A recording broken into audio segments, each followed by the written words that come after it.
Hello लोगोफोर खुलुमबाय नोंथांमोनखौ फिन खेबसेबाव आंनि मोनसे गोदान रादाबनि भिडिअ बरायनानै लाहरबाय नोंथांमोना भिडिअखौ जोबजासिम नायलां लोगोसेनो भिडिअखौ लाइक खालाम शेयार खालाम लोगोसे नोंथाङा जुदि आंनि चेनेलखौ साबस्क्राइब खालामाखैब्ला अन्नानै चेनेलखौ साबस्क्राइब खालामनानै अलाव थुनानै हो फैदो दानिया भिडिअखौ जागायनोसै दुलाराय बर' फरायसा आफादा मैया 27 मे खालार खालि गवालपारा जिल्ला एबसुनि मददजों सानै उन्दै हिन्जावसाखौ जिनाहारि खालामनाय आरो खास्रि बिस्रियै दुथांफोरजों बुथारजानाय हिरण्मय खाख्लारिनि थार बिजिरनाय मोननांगौनि थाखाय गवालपारानि दुधनैयाव हानजा सुरनाय हाबाफारि लानाय जायो।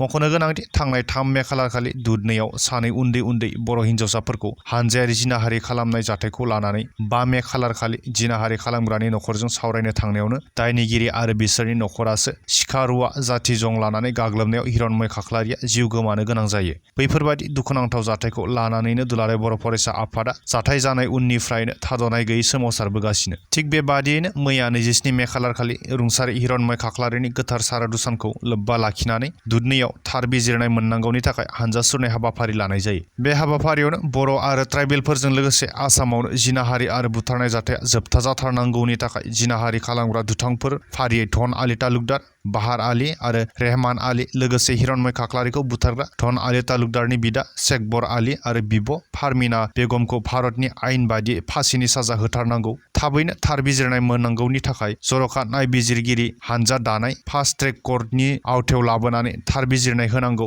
बुथारजानाय हिरण्मय खाख्लारिनि नखरनो 20 लाख रां आरो जिनाहारि खालामजानाय साफ्रोमनोबो 5 लाख राङै अनसुंथाइ होनांगौ होननानै दाबि दैखांदों। आरो बै दाबिफोरखौनो लानानै दुलाराय बर' फरायसा आफाद एबसुआ हानजा सुरनायजों लोगोसे गवालपारा जिल्ला डिसिनि गेजेरजों आसामनि गिबि मन्थ्रि डक्टर हिमन्त बिश्व शर्मानिसिमबो गांसे गोसोखांलाइ दैथायहरो। मैयानि बे हानजा सुरनाय हाबाफारियाव गुबुन जिल्ला एबसुजों लोगोसे गवालपारा जिल्ला बर' थुनलाइ आफाद, बारग' NDFB इउनाइटेड फराम, आरसु, GSU, अल आसाम बेंगलि इयुथ फेडारेसन, गवालपारा जिल्ला आसु आरो गोबां हारि माहारिनि माहारियारि आफादफोरजों लोगोसे गोबां रायजो राजाफोरा बाहागो लायो।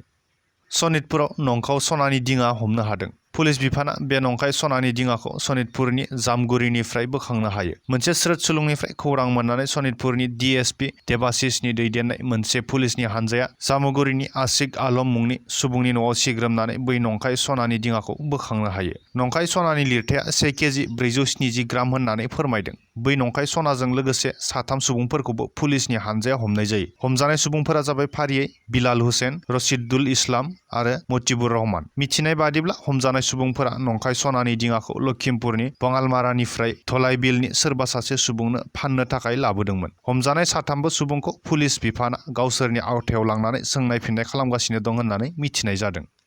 रायजोआव गोबां बिदुंनि उनाव दा अखाजों लोगोसे खना खनला ओनसोलफोराव बार अखा फैनायखौ नुनो मोन्दों।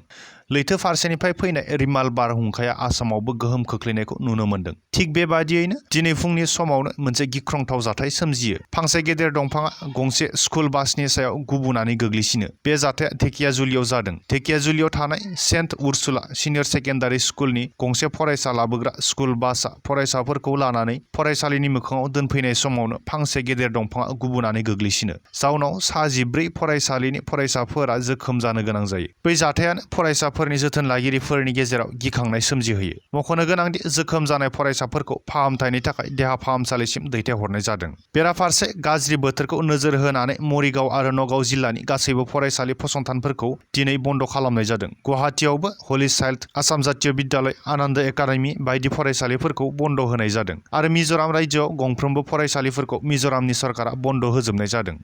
दिनै फुंनि समाव दिल्लीनिफ्राय बाराणासीसिम थांनो नागिरनाय इन्डिग' उरां जाहाजाव बेरफ्रुसार थानायनि दावराव दावसि जायो। दिनै मंगलबार फुंनि समाव दिल्ली इन्दिरा गान्धी इन्टारनेशनेल उरां गाथोननिफ्राय बाराणासी फारसे बिरलांनो नागिरनाय 6E2211 उरां जाहाजाव बेरफ्रुसार दं होननानै फुंनि 5:35 खौरां फैनाय लोगो लोगो उरां जाहाजाव खारग्लुं खारसि दावराव दावसि सोमजियो। बेबादि जाथाय सोमजिनाय लोगो लोगो उरां जाहाजखौ लाखिनानै सुबुंफोरखौ हाखु दाखुयै उरां जाहाजनिफ्राय दिहुननाय जायो। सुबुंफोरा ओंखारजोबखांनाय उनावनो उरां जाहाजखौ आइस'लेसन बेआव सिग्रोमनो थाखाय लानानै थाङो। जाथायखौ खौरां मोननाय लोगो लोगोनो रैखाथि बिफाना जायगासिम सहैयो। बेबादि जाथाया थांनाय 14 सानाव नैथि खेब जाबाय। साननैसो सिगांबो दिल्लीनिफ्राय बड'द्रासिम थांनो गोनां एयार इन्डिया उरां जाहाजनि टयलेटनि टिसु पेपाराव बेरफ्रुनाय सोदोब लिरनाय मोननायनि उनावबो बेबायदि गिखांनाय आरो दावराव दावसिया सोमजिदोंमोन। रायजोआव गोबाव समनिफ्रायनो ड्राग्स हेर'इननि हेंथायै गोबारै संदाननाया सोलिगासिनो दं। बेबादिनो गोख्रों सिग्रोमबाय थानाय समावबो ड्राग्स फालांगिरिफोरा सिखावै ड्राग्सनि फालांगिखौ खालामगासिनो थानायखौबो नुनो मोन्दों। थिग बेबादियैनो दिनै दिसपुर पुलिस थानानि सिङाव गणेशगुरियाव थानाय दिसपुर गेस्ट हाउसआव आसाम पुलिस एसटिएफनि additional superintendent of police Kalyan पाठकनि दैदेननाय एसटिएफ थामहिनबा स्पेशल टास्क फर्सनि मोनसे हानजाया सिग्रोमहैदोंमोन। बै सिग्रोमनायावनो गासै गं 14 साबोननि बक्सआव सोनानै लाबोनाय हिर'इनखौ बोखांनो हायो। लोगोसे हिर'इनखौ लाबोग्रा 4 मणिपुरनि सुबुंफोरखौबो हमनो हायो। हमजानाय सुबुंफोरनि गेजेराव सासे आइजोबो दं होननानै मिथिनाय जादों। बोखांनो हानाय हिर'इनखौ 196 ग्राम होननानै फोरमायदों। हमजानाय साफ्रोमखौबो पुलिस बिफाना गावसोरनि आवथायाव लानानै थांनाय जायो। फ्रेन्ड्स, दिनैनि बे रादाबनि भिडिअखौ आं बेखिनियावनो फोजोबथ'नो होननानै सानबाय। गोजोन्थों।